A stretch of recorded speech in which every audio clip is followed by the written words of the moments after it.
लक्ष्मण जी के संवाद में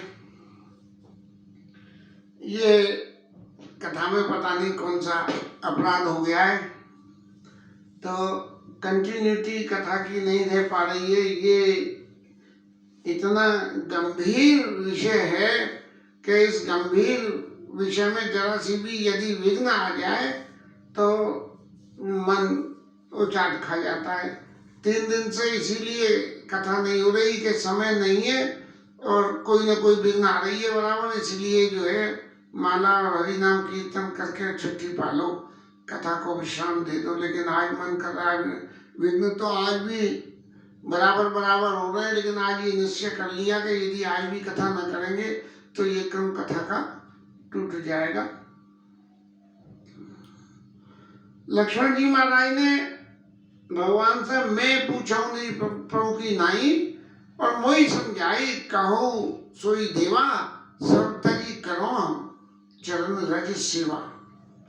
ये सबसे पहला प्रश्न लक्ष्मण जी महाराज ने किया, और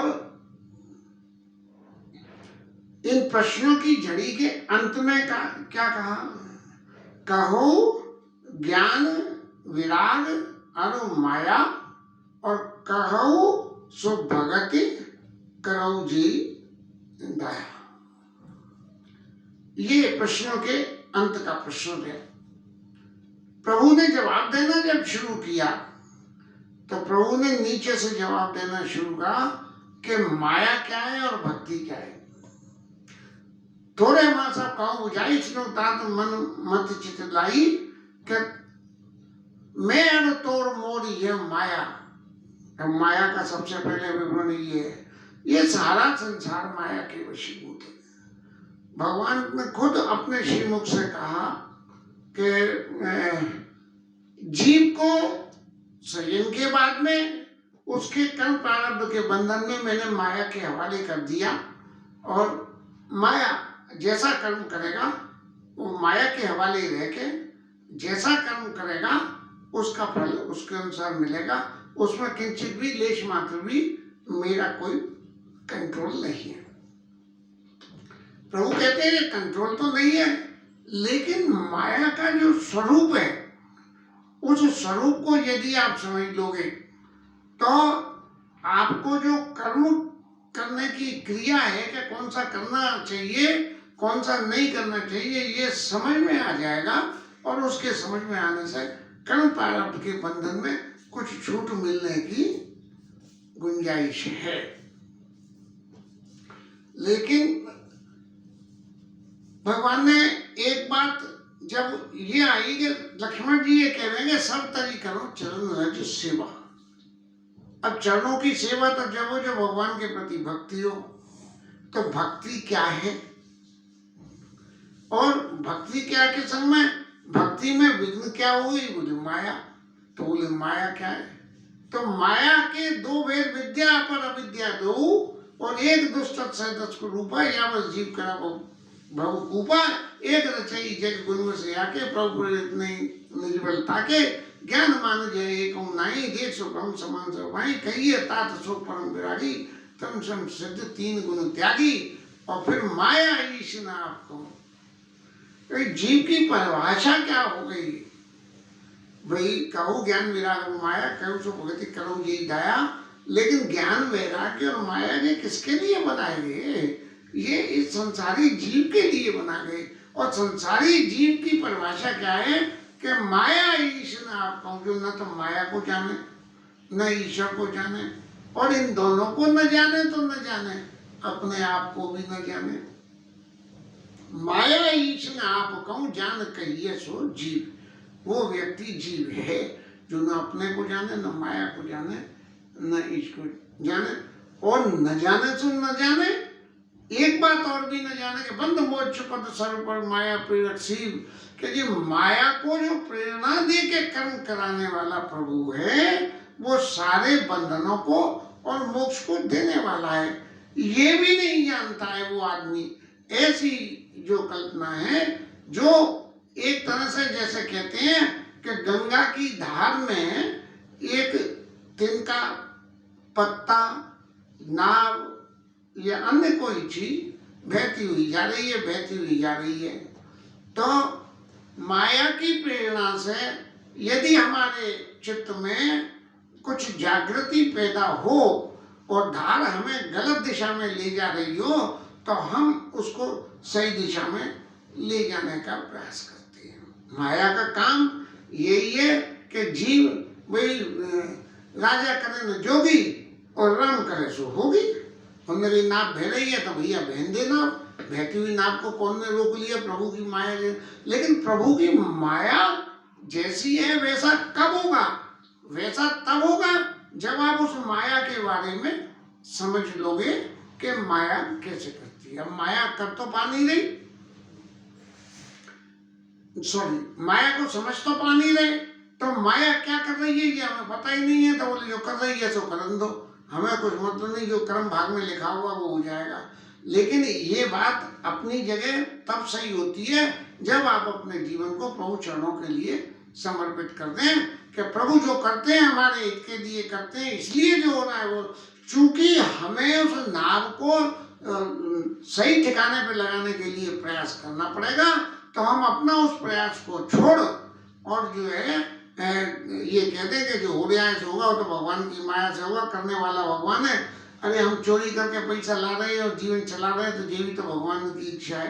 तो इस तरह की बातें जो हैं ये माया, ईश और जीव के इन तीनों की परिभाषा के बीच में आती है। और जो इन तीनों की परिभाषा के बीच को नहीं समझता है वो जीव है, और जो जीव है उसे कुछ भी मालूम नहीं रहता।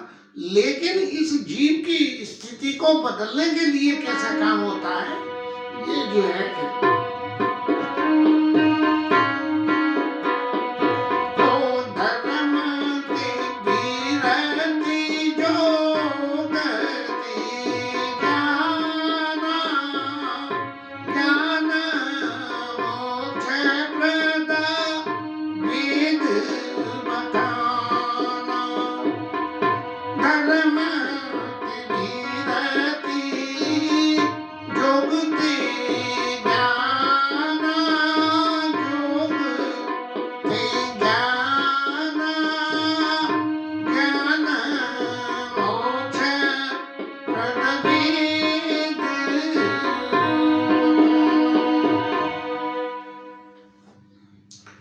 प्रभु कह रहे हैं कि धर्म से विरति। अब एक तो ये हुआ कि भाई जो हो गया है वो होने दो, लेकिन हमारा धर्म क्या है ये हम कब जानेंगे? हम अपने धर्म को पहचानने के लिए सबसे पहले हमारे लिए जरूरत इस बात की है कि हम अपने आप को जाने। और अपने आप को कब जानेंगे? अपने आप को तब जानेंगे जब अपने आप को भगवान के शरण में समर्पित कर देंगे।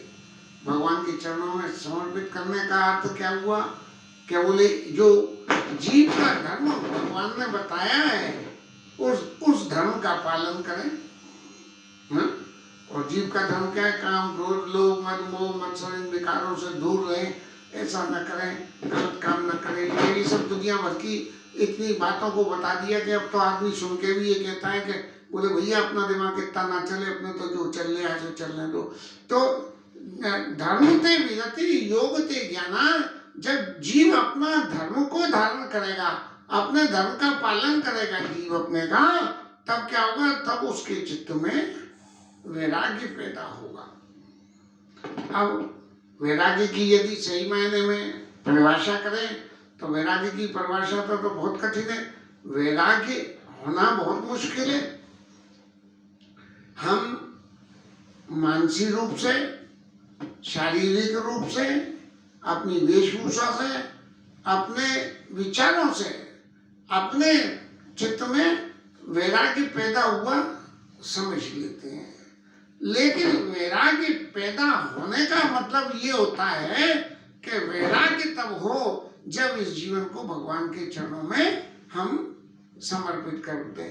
तो धर्म का आचरण करने से, जो जीव धर्म है उसका आचरण करने से धर्म ते विरति, उससे वैराग्य पैदा होगा। और धर्म ते विरति और योग से ज्ञाना। और यदि आप योग साधन करोगे, जो गीता में जो है योग साधन का वर्णन भगवान कृष्ण ने कहा है, उसकी डिटेल में तो इस वक्त नहीं जा सकते, अभी आगे फिर किसी प्रसंग पर चलेंगे। तो जो भगवान ने गीता में योग का साधन कहा, उस योग ते ज्ञाना, उससे ज्ञान पैदा होता है। और ज्ञान से क्या, धर्म ते व्यति योग ते ज्ञाना, और ज्ञान मोक्ष पद वेद बखाना। और वेदों ने ये कहा है कि यदि व्यक्ति को ज्ञान हो जाए, ज्ञान क्या हो कि माया को जाने, जीव को जाने, ईश को जाने, कर्म को जाने, इसका नाम ज्ञान है। तो जो इन सब बातों को जाने, तब धर्म ते व्यति योग ते ज्ञाना, और ज्ञान मोक्ष पद वेद बखाना। मोक्ष माने जीव को इस जीव के जन्म कर्म बंधन की क्रिया से मुक्त हो जाना, इससे मुक्त हो जाए। भगवान की चरणों की सेवा करते रहो और इस संसार के योनियों के 84 लाख योनियों के बंधन में न पड़ना पड़े। तो ज्ञान मोक्ष पद वेद बखाना। लेकिन एक बार लक्ष्मण जी महाराज और सुनिए कि ये इतने सबरे तरीके हैं, और इतने सबरे तरीकों से जो कुछ भी होने वाला है उसका एक रास्ता और भी है। वो रास्ता कौन सा है?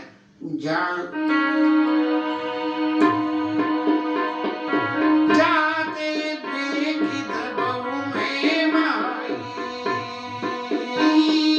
जाते बेगी दबों में माई, सो मम भगति भगत सुख गाई, सो मम भगति भगत सुख गाई।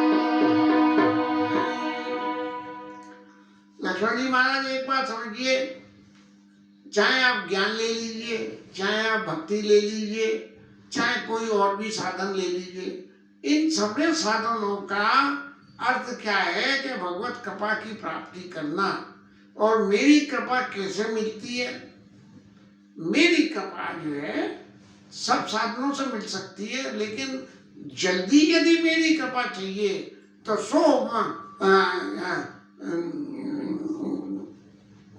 जाते बेग द्रवों में भाई, मैं जल्दी जो है कृपा कर देता हूँ, द्रवित हो जाता हूँ। सो मम भगत सुखदाई, जो मेरे भक्त हैं उनको सुख देने वाली मेरी भक्ति है।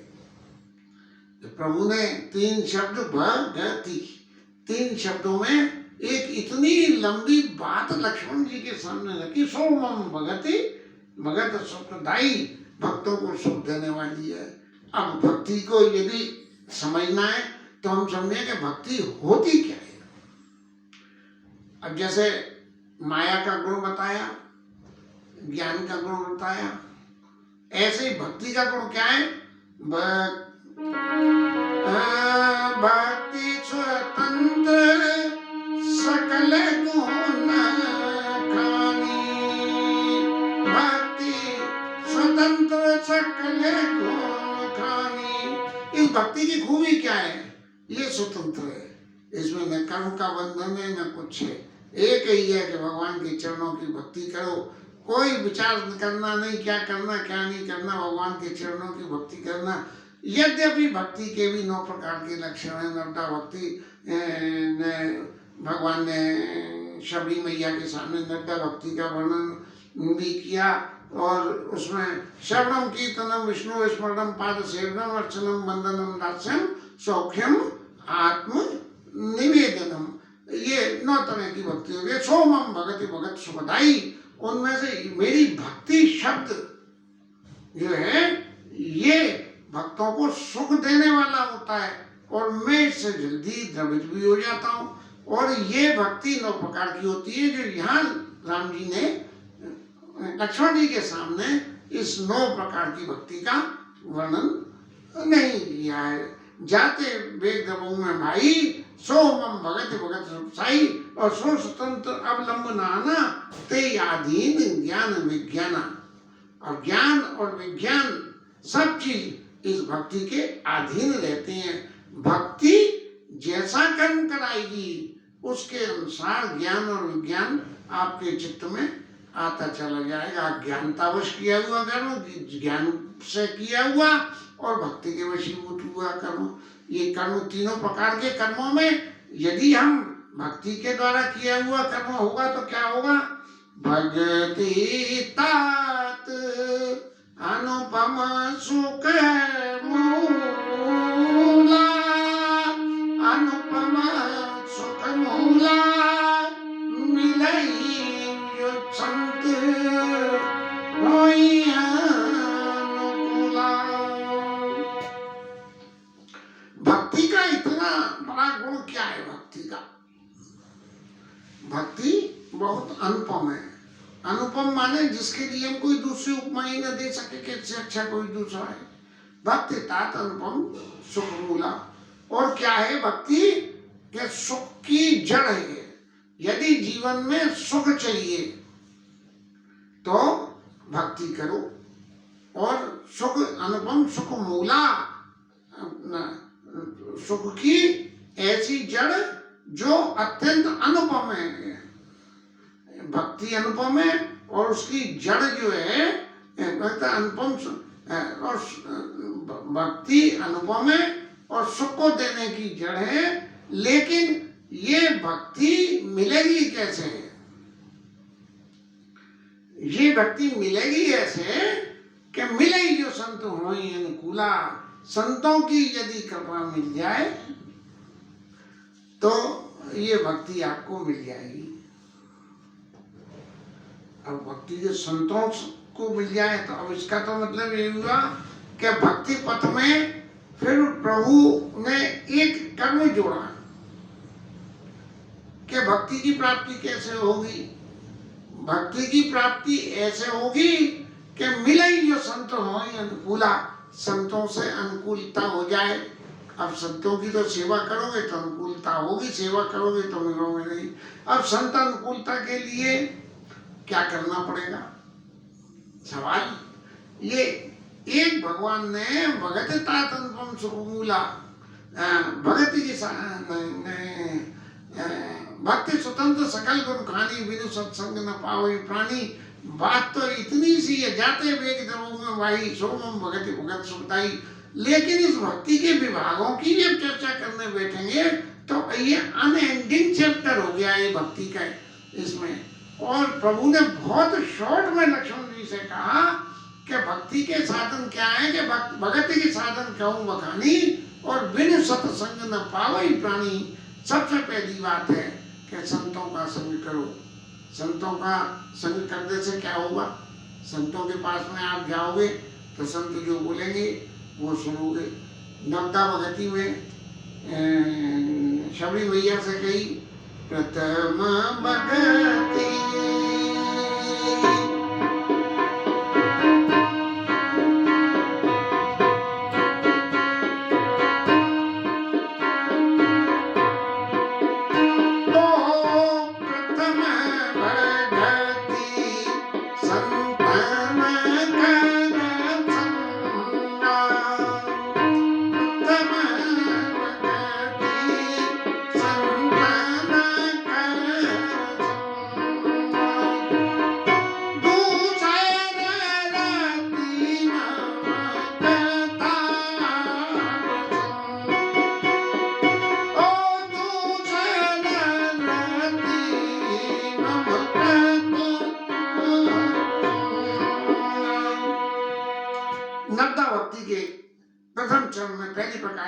संतों का संग। और यहाँ प्रभु कह रहे हैं भगत की साधन कहूँ बखानी, और बिन सत्संग न पावई प्राणी। संतों के बिना, सत्संग के बिना नहीं होती। और सत्संग कहाँ मिलता है? संतों के संग में। तो प्रथम भगति संतन करी संगा। अच्छा, भगति की साधन कहूँ बखानी, और बिनु सत्संग न पावई प्राणी। जब तक सत्संग नहीं करोगे तब तक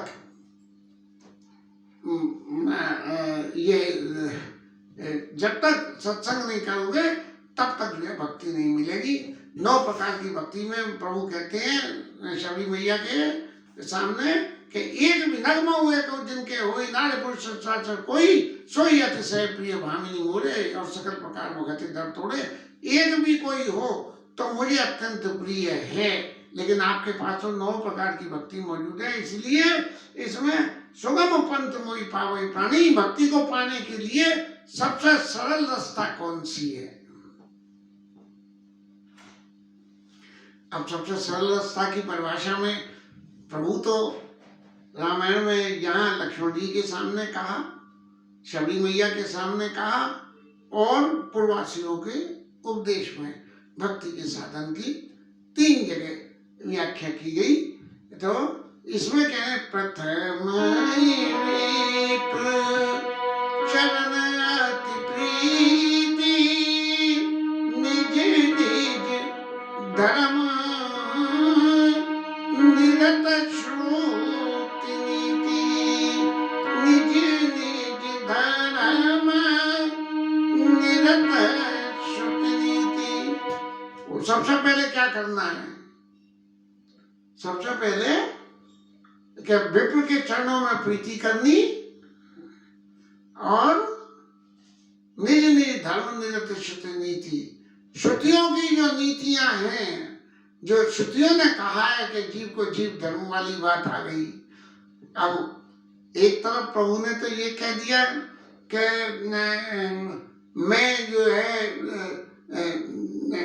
नहीं, प्रभु ने ये कहा कि माया ईश ने आपको जान कहिए सो जीव। अब जब अपने आप को जाना ही नहीं और कुछ करे नहीं, धर्मते विरति जोगते ज्ञान, ज्ञान मोक्ष में भेद बखाना, और फिर इनको इंफीरियर नीचे करके ये कह दिया कि भक्ति है। लेकिन भक्ति पाने के लिए सबसे पहले क्या करना है? बोले प्रथम ही विप्र चरण अति प्रीति। अब फिर कर्म प्रारब्ध के बंधन वाली एक भक्ति के साधन में, जो एक भक्ति की एक दूसरे रूपा यावत जीव परा हुआ, एक रचय गुण से आगे प्रभु प्रेत नहीं निज बल ताके। तो भगत भक्ति भगत विद्या पर अविद्या दो, विद्या और अविद्या दो तरह की भक्ति, माया और माया में जो विद्या जनित माया है, उस विद्या जनित माया की वशीभूत होकर जीव को कर्म करना पड़ेगा, और उस करे हुए कर्म में एक कर फल पुण्य विषय प्रथम ही विप्र चरण अति प्रीति, और निज निज धर्म निरत श्रुति नीति।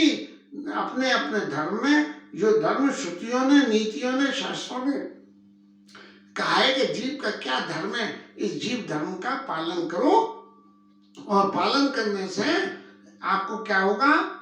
तेई कर फल पुनि विषय विरक्ता, तेई कर फल पुनि विषय विरागा, तब मम धर्म पद अनुराग।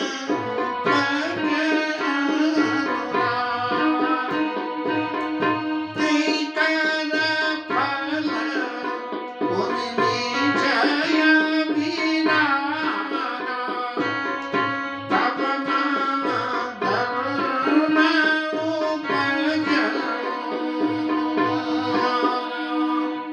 इससे क्या होगा? संतों का संग करने से, अपने धर्म का पालन करने से विषयों के प्रति वैराग्य होगा। अब विषयों के प्रति वैराग्य होना क्या कोई सहज खेल है? विषयों के प्रति क्या विषय वासना की इस शरीर से कभी जा सकती है? कभी नहीं जा सकती। ये विषय वासना छोड़ी नहीं जा सकती है, ये समर्पित करी जा सकती है। अब एक विषय के संबंध में एक उदाहरण में देखें कि भैया बहुत बढ़िया कपड़े चाहिए पहनने को, तो अपने लिए बहुत सारे कपड़े लेके आए, खूब बनवाए और पहने। ये सही स्थिति में देखें तो शरीरों सुख भोग के लिए एक विषय वासना है। अब एक दूसरी कल्पना और लें, बोले भैया कपड़े तो बहुत बढ़िया चाहिए, अपने लिए कपड़े तो ले आएंगे, लेकिन भैया ये भी तो देखो घर में तुम्हारे ठाकुर बैठे हैं, उनके लिए कुछ लाओगे क्या? उनके लिए भी तो कुछ लेके चलो। तो अपने लिए इंतजाम करना विषय भोग हो गया। और गोविंद के लिए, गोविंद को अपना पाठ समझ के और उसके लिए कुछ करना जो है वो विषय के प्रति वैराग्य हो गया।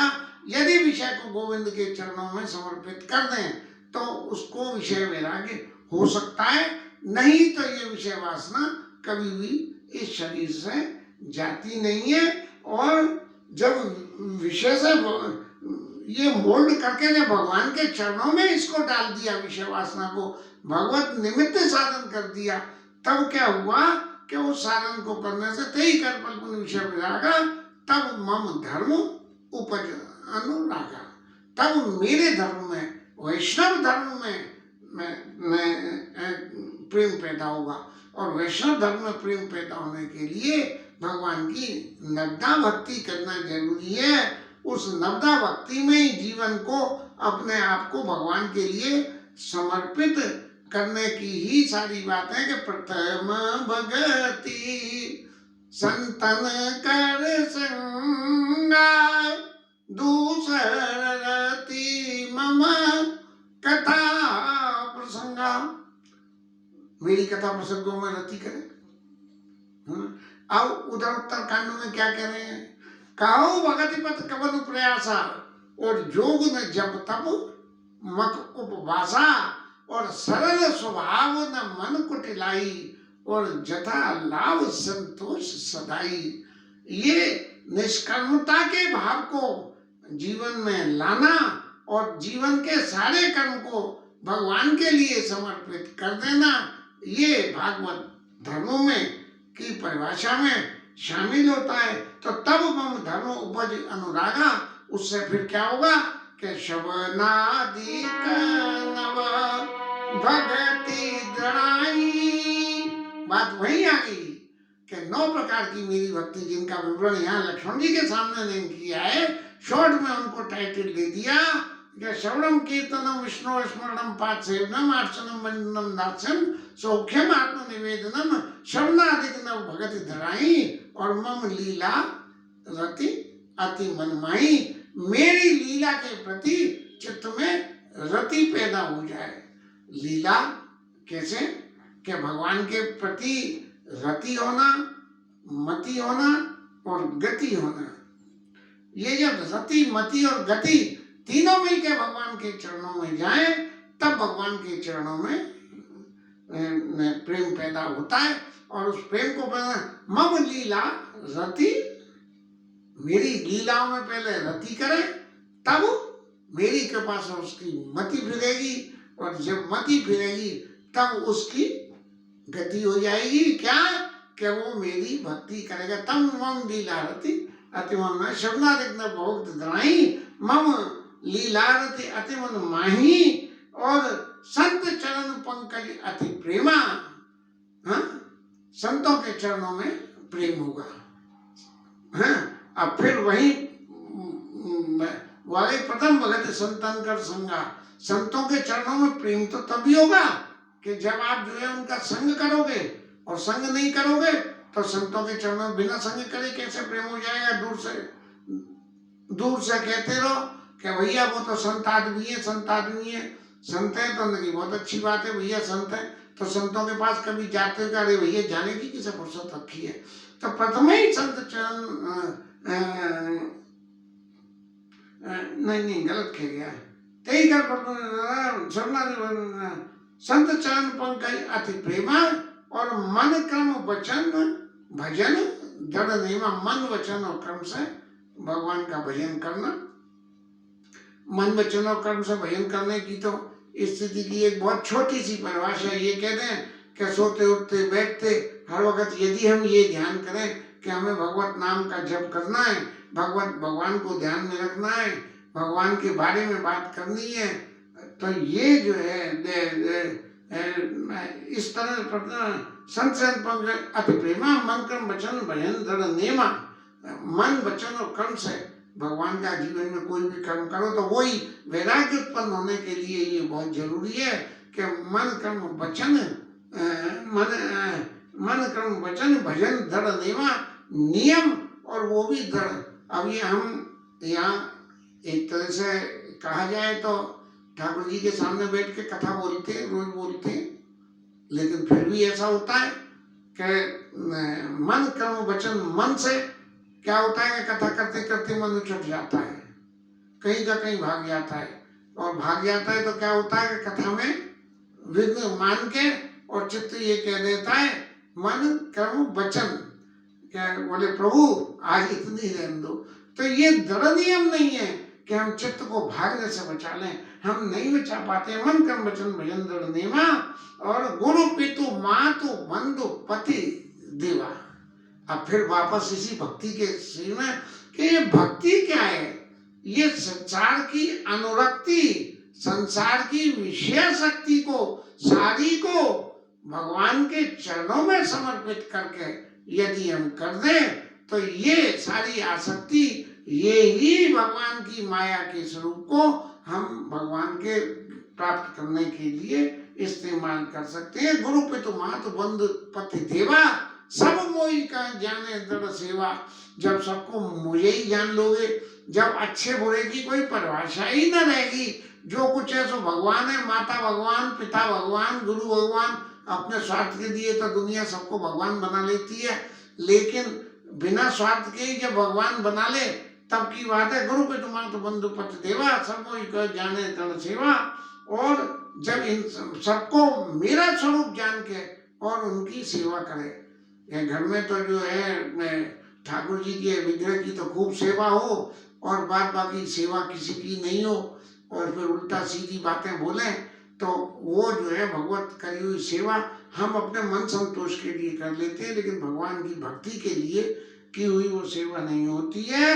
और मम गुण गावत पुलक शरीरा, जब इतना आप काम करोगे लक्ष्मण जी महाराज, क्या गुरु पितु मातु बंधु पति देवा, सब मोहि का जाने दृढ़ सेवा, और तो क्या होगा आपके चित्त में मम गुण गावत पुलक शरीरा, मेरे गुणों का गान करोगे और शरीर में पुलकायमान जिस घड़ी हो जाए उसमें मम गुण गावत पुलक शरीरा, गदगद कंठ, कंठ में गदगद अवरोध पना पैदा हो जाए, नैन व नीरा, आंखों में आंसू आने लगे। जब ये स्थिति आपकी बन जाए तब काम आदि मद दम्भ न जाके, फिर वही काम के ऊपर में आ गए हम लौट के कि काम आदि मद दम्भ जाए, काम क्रोध लोभ मोह मद मत्सर, ये 6 गुण जो है जीव के हृदय में हमेशा निवास करते हैं, लेकिन ये उसके हृदय में नहीं हो। अब ये नहीं तो होंगे नहीं, ये होंगे तो रहेंगे, ये कभी छोड़ के नहीं जाएंगे। लेकिन इन सबको भगवान के चरणों में यदि हम समर्पित करके रख दे, काम आदि में न जाके तात निरंतर बस में, ताकि मैं ऐसे व्यक्ति के हमेशा बस में रहता हूँ। वो जैसा चाहता है मैं वैसा कर देता हूँ, वो जो मुझसे कहना चाहता है, जो मुझसे कराना चाहता है, मैं प्रबल प्रेम के पाले पड़कर प्रभु को नियम बदलते देखा। अपना मान भले घट जाए, भक्त का मान न टलते देखा। ऐसा भजन है। अब इस वक्त तो आज नहीं गाएंगे क्योंकि कुछ मजबूरी सी हो रही है, कहना चाहिए। क्या कहें, ये विघ्न जो है कथा के सुख में रहती है, लेकिन आज कथा में भले ही विघ्न था, लेकिन ये सोच के कि इस विघ्न को रोज रोज देखते रहेंगे तो ये क्रम जो है कहीं टूट न जाए। तो मम गुण गावत पुलक शरीरा, गदगद कंठ नयन बनीरा, काम आदि मद दम्भ न जाके, तात निरंतर वश में ताके। मैं ऐसे आदमी के निरंतर वश में रहता हूँ, और जो फिर वो मेरे पास में जो मुझसे कहता है मैं उसके वशीभूत होकर वो जैसा कहता है ऐसे में गोपियों ने जैसे मेरे को नचाया। नाना भांति नचायो भगतन ने मोको, नाना भांति, जैसे जैसे भक्तों ने नचाया मैं तो ऐसे ऐसे नाचता हूँ। इसलिए लक्ष्मण जी महाराज क्या करो, आपने कही थी ना कि सब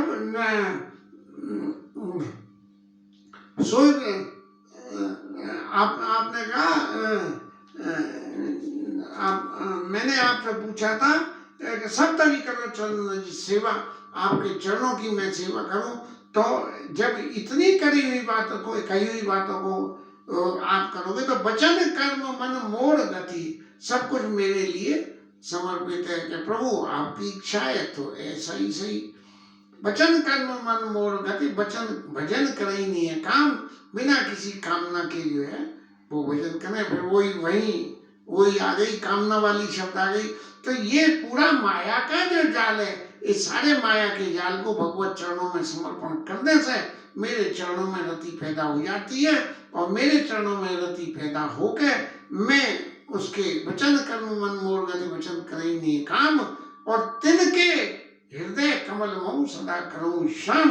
मैं ऐसे लोगों के हृदय में निरंतर वास करता हूँ। सुदीक्षण महाराज के हृदय में के आशा मान जाई जन भोरे में सेवक रंग पथ पथ मोरे, इस तरह का सरेंडर जब जीवन में इस तरह का जो है भगवान के प्रति सरेंडर हम कर देंगे, तब जाके जो है हमें भगवान की भक्ति और आपके चरणों में रति मति गति तीनों चीज पैदा हो जाएंगे। अब ठीक है, विद्या बुद्धि में जो कुछ आया वो कहा गया, लेकिन आज इस कथा को कहने के बाद भी चित्त में ऐसा नहीं लग रहा कि कथा कहने के समय न्याय किया गया है।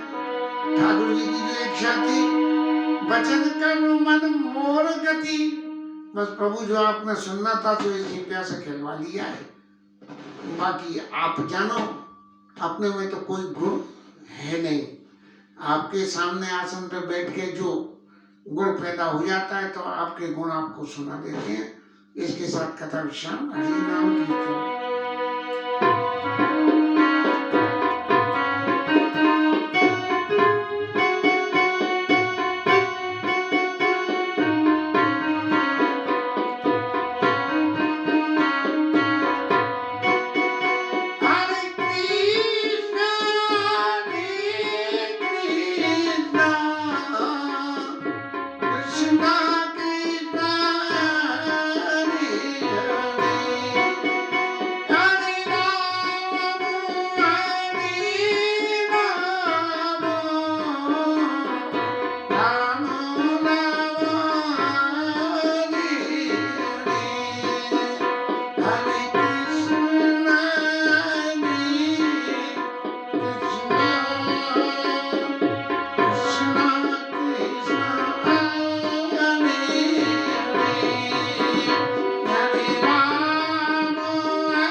जय हो प्रभु की जय।